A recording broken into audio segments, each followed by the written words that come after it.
झूठ वो खतरनाक बीमारी है जो इज्जत को खा जाती है।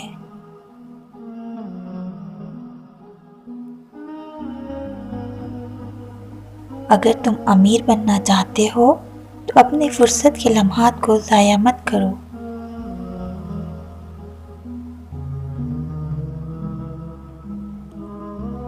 अक्लमंद बनना छोड़ दो, बहुत कुछ सीख पाओगे।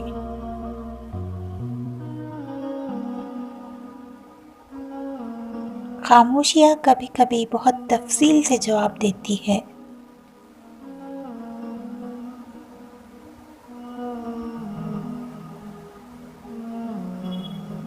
नमाज अल्लाह से मुलाकात का बेहतरीन जरिया है।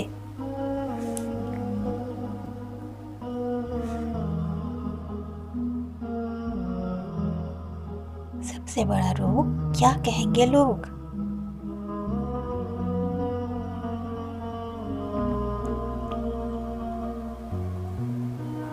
इश्क के पांचों नुक्तों से सच्चा निकाह कानून का एक नुक्ता है।